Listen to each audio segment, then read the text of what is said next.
नमस्कार दोस्तों, जेपे द्वारा काफ़ी अच्छी इन्फॉर्मेशन दी जाती है जिसके माध्यम से हम क्रिप्टो करेंसी को काफ़ी अच्छी तरीके से समझ सकते हैं।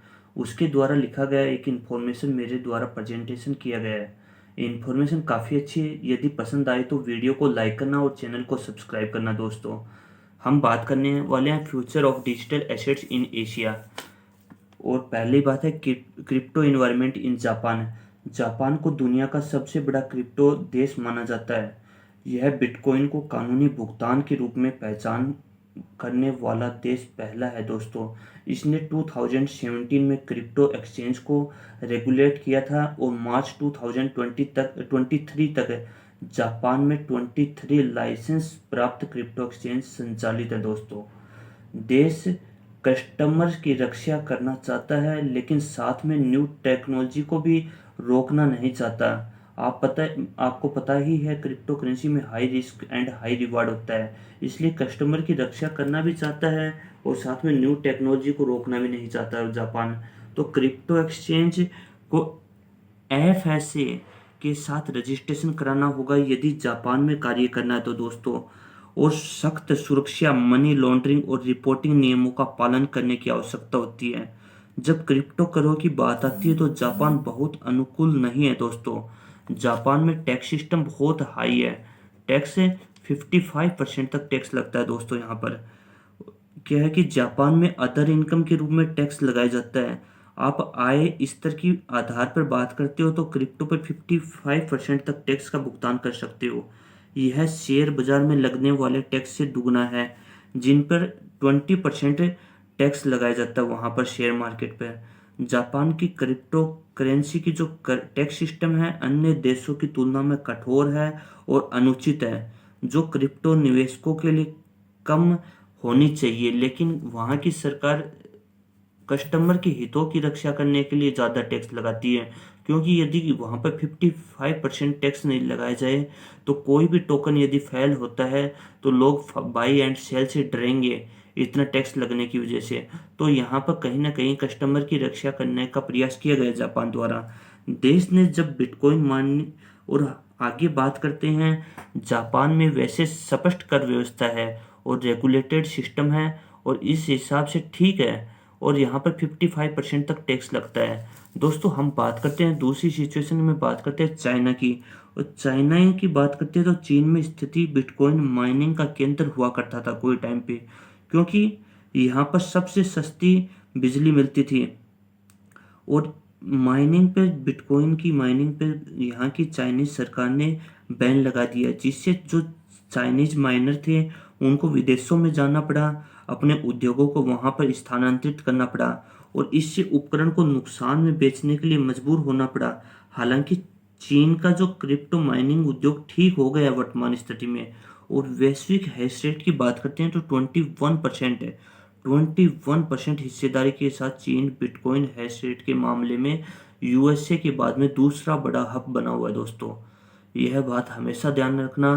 दूसरी ओर रूल एंड रेगुलेशन के जोखिम यहाँ पर हैं दोस्तों, क्योंकि यहाँ पर जल विद्युत ग्रह है और यहाँ पर जो बिजली है ना वो काफ़ी सस्ती है, लेकिन रूल एंड रेगुलेशन कभी भी बदल जाते हैं। इसलिए यहाँ पर लोग, जो क्रिप्टो इंडस्ट्री है उसको बहुत बड़ा रिस्क होता है। और यहाँ पर क्रिप्टो इंडस्ट्री इतनी नहीं फैली हुई है, लेकिन सस्ती बिजली होने की वजह से यहाँ पर माइनिंग अवैध और वैध दोनों तरीके से चल रही है। दोस्तों, साथ में चीन का अपना सीबीडीसी लॉन्च करने का मुख्य मकसद भी है दोस्तों, क्योंकि भारत की तरह से ही चाइना ने भी सीबीडीसी लॉन्च किया है। तो इस प्रकार क्रिप्टो करेंसी को अपना रहे हैं। यहाँ पर हमें यह देखना है क्योंकि एशिया में काफ़ी बड़े देश हैं, वो भी चाइनीज है जैसे, काफ़ी अच्छी तरीके से क्रिप्टो करेंसी को अपना रहे हैं। दोस्तों, आगे हम बात करते हैं इंडिया की।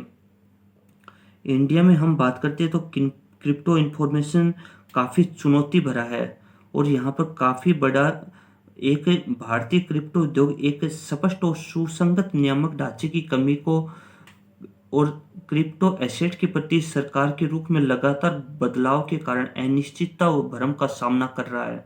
भारतीय क्रिप्टो इन्फॉर्मेशन को भी काफ़ी चुनौतियों का सामना करना पड़ता है, खासकर जब रेगुलेशन और कानूनी जोखिमों की बात करते हैं। दोस्तों, भारतीय रिजर्व बैंक द्वारा 2018 के प्रतिबंध ने प्रभावी रूप से कई व्यवसाय और क्रिप्टो कस्टमर को बैंकिंग चैनल तक पहुंचने से रोक लगा दी थी। हालांकि 2020 में भारत के सर्वोच्च न्यायालय ने प्रतिबंधों को असंवैधानिक बताते हुए खारिज कर दिया। तब से विभिन्न सरकारी निकायों ने भारत में क्रिप्टो संपत्ति को रेगुलेट करने के लिए कानून प्रस्तावित किए। हालांकि इनमें से कोई भी विधेयक आधिकारिक तौर पर संसद द्वारा पेश और पारित नहीं किया गया। दोस्तों, भारत कई अन्य देशों के रैंक में शामिल होकर सीबीडीसी के साथ सीमा पार ट्रांजैक्शन करने की कोशिश कर रहा है। हालांकि भारत इस वर्ष G20 का जो शिखर सम्मेलन होगा उसमें क्रिप्टो के लिए प्रौद्योगिक संचालित नियामक ढांचे का मसौदा तैयार करने का लक्ष्य बना रहा है।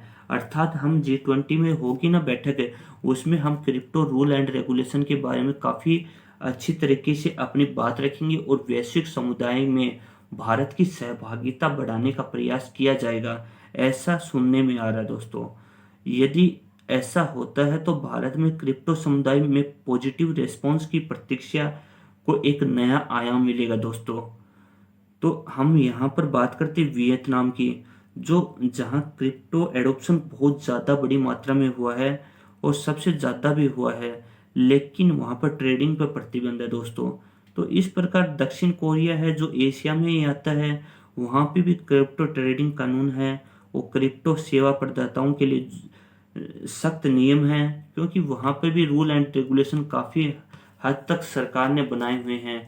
क्योंकि कुल मिलाकर हम यह कह सकते हैं, क्योंकि हाईली रिस्की है तो सरकार टैक्स जरूर लेगी। इन बातों से हमें यह तो स्पष्टीकरण हो ही जाता है। दोस्तों, और साथ में यह भी सही है कि हम टेक्नोलॉजी को पीछे मुड़ के नहीं देख सकते, क्योंकि टेक्नोलॉजी हमें अपनानी ही पड़ेगी। यदि आज नहीं अपनाते हैं तो आने वाले 5 सालों बाद में अपनानी पड़ेगी। इसलिए कल करने से अच्छा तो आज ही कर लेना उचित है। तो कुल मिलाकर मैं यही कह सकता हूँ, क्योंकि हाई रिस्की है, हाई रिवार्डेड परफॉर्मेंस है।